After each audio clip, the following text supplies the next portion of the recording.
A fire mysteriously was reported hours after Mr. Moskwa was taken out of the residence, and with only FBI agents on the premises. So who set the fire, and what things have been burned?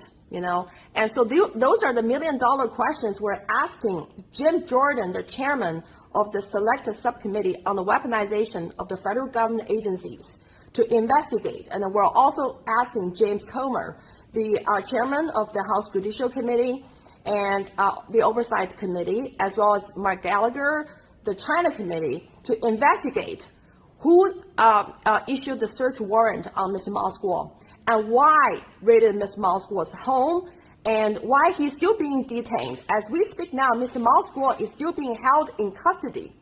And who set the fire and what things have been burned? Those are the million-dollar questions we're asking for this Congress to start investigating. And another thing, yesterday at the court hearing, Judge Kathleen Parker asked a very important question, and I want all the American people to listen carefully. He asked the New York Southern District Federal Prosecutor about what are the critical information that should not be concealed from the judges and American public.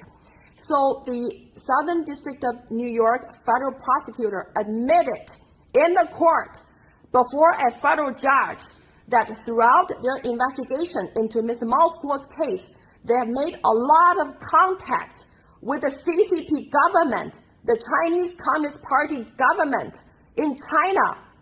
The CCP is trying to destroy Mr. Moskwa. Imagine, Josh, you're a Jewish person, during the World War II. This is like American federal prosecutors collaborating or relying on Nazi Germany to provide assistance and information to investigate into American Jews on the U.S. soil.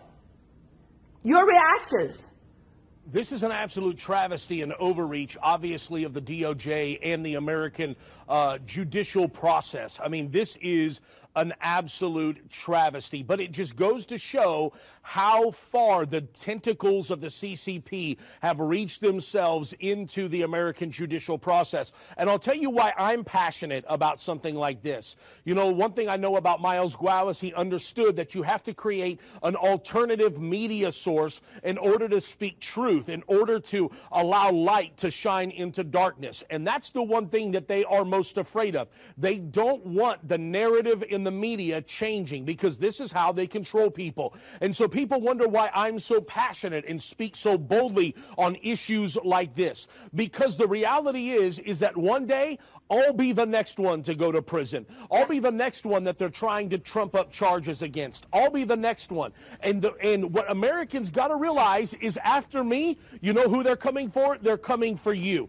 Why? They've already gone after Steve Bannon. They've already gone after President Trump. I could go through a whole laundry list right now of people that the DOJ and the FBI have went after. Are they criminals? No. What is their crime? Speaking truth to the American people. And that is exactly what's happening right now, is you have people like Miles Guo and this network and so many that are trying to speak truth into communist China to allow the people to wake up. And the Communist Chinese Party understand that they are one revolution away from being thrown out of power, and that makes them very afraid. And when you're afraid, you'll go to any measure to squash the voice or to silence the voice of the person that's speaking out against you. That's why I'm encouraging Americans to call their congresspeople. I'm encouraging Chinese Americans and naturalized citizens. I am encouraging every person under the sound of my voice to write a letter, to write an email. Why?